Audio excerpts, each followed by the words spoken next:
Leo Tolstoy's Anna Karenina, Part 6, in which all our protagonists find the thin veneer of tranquility in their lives, tested by family and friends, with farcical and tragic consequences.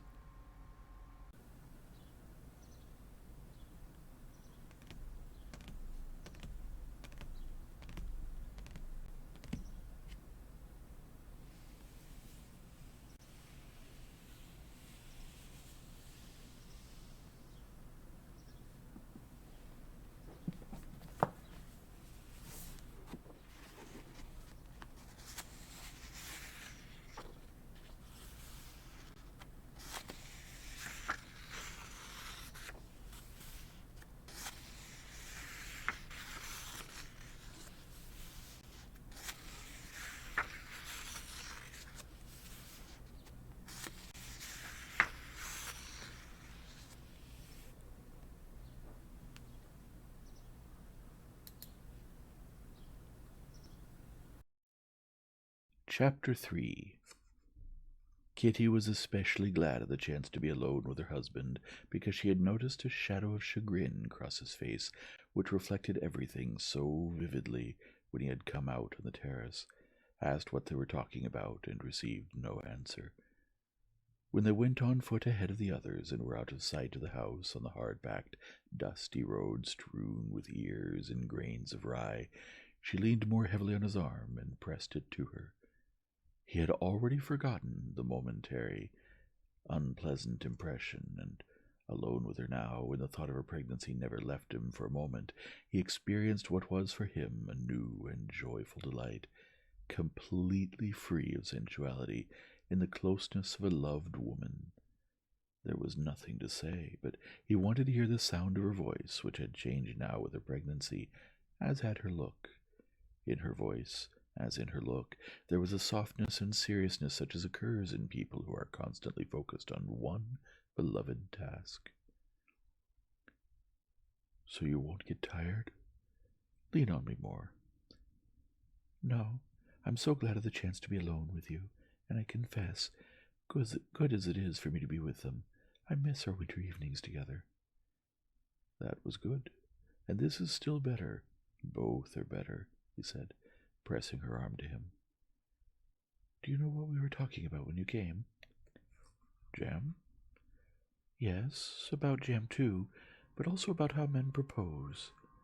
"Ah," said Levin, listening more to the sound of her voice than to what it was that she was saying, and thinking all the while about the road, which now took them through the woods, and avoiding places where she might stumble. "And about Sergei Ivanitch and Varenka, have you noticed? I wish it very much," she went on. "What do you think about it?" And she looked into his face. "I don't know what to think," Levin replied, smiling. "I find Sergei very strange in that respect. I did tell you." "Yes, that he was in love with that girl who died." "That was when I was a child. I know it by hearsay, and remember him then.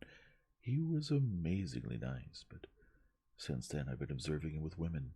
He's courteous, he likes some of them, but you feel that they're simply people for him, not women." "Yes, but now with Varenka, it seems there's something." "Maybe there is, but you have to know him. He's a special, astonishing man. He lives only a spiritual life. He's an exceedingly pure and high-minded man." "How do you mean? Will it lower him?" "No, but he's so used to living only a spiritual life that he can't reconcile himself with actuality, and Varenka is, after all, an actuality." Levin was used now to speaking his thought boldly, without troubling to put it into precise words. He knew that his wife, in such loving moments as this, would understand what he wanted to say from a hint, and she did understand him. "Yes, but it's not the same actuality in her as in me. I can understand that he could never love me. She's all spiritual." "Ah, no, he loves you so, and it always pleases me that my people love you." "Yes, he's good to me, but not like the late Nikolenka. You really fell in love with each other, Levine finished. Why not speak of it? He added. I sometimes reproach myself. One ends by forgetting. Ah, what a terrible and lovely man he was. Yes, what were we talking about? Levine said after a pause.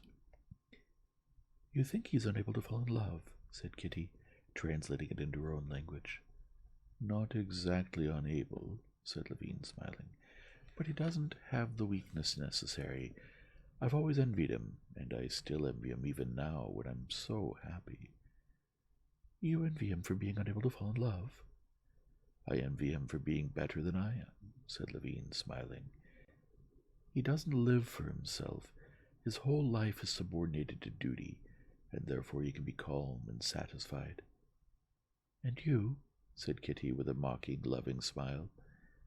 She would never have been able to express the train of thought that made her smile, but the final conclusion was that her husband, in admiring his brother and demeaning himself before him, was insincere. Kitty knew that this insincerity came from his love for his brother, from his embarrassment at being too happy, and especially from the desire to be better, which never left him.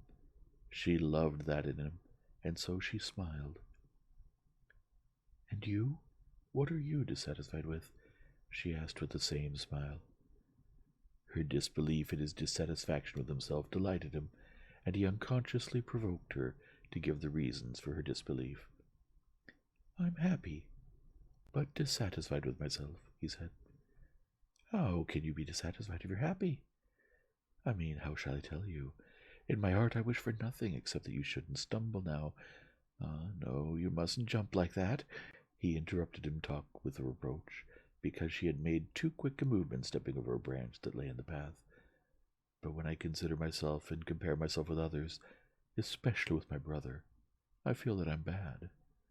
But in what? Kitty went on with the same smile. Don't you also do things for others? And your farmsteads? And your farming? And your book? No, I feel, especially now, and it's your fault, he said, pressing her arm to him, that is not it. I do it casually, lightly, if I could love all this as I love you, but lately I've been doing it as a set task. Well, what would you say of Papa? Asked Kitty. Is he bad too, since he's done nothing for the common cause? He? No, but one must have the simplicity, clarity, and kindness that your father has, and do I have that? I do nothing, and I suffer. It's all your doing, when there was no you. And know this, he said with a glance at her stomach, which she understood. I put all my strength into my work, but now I can't, and I'm ashamed. I do it just like a set task. I pretend. Well, and would you like to change places with Sergei Ivanitch now? Said Kitty. Would you like to work for this common cause, and love this set task as he does, and only that? Of course not, said Levine. Anyhow, I'm so happy that I don't understand anything, and you really think he's going to propose today? He added after a pause. I do and don't, only I want it terribly. Wait a second. She bent down and picked a wild daisy by the roadside. Here, Count, he will propose, he won't propose, she said, handing him the daisy. He will, he won't, Levine said, tearing off the narrow, white-grooved petals. No, no, Kitty, who was excitedly watching his fingers, seized his hand. You've torn off two. Well, but this little one doesn't count, said Levine, tearing off a short, undeveloped petal. And here's the wagonette catching up with us. Aren't you tired, Kitty? The princess shouted. Not in the least. You could get in, if the horses stay quiet and walk slowly. But it was not worth while getting in. They were nearly there, and everybody went on foot.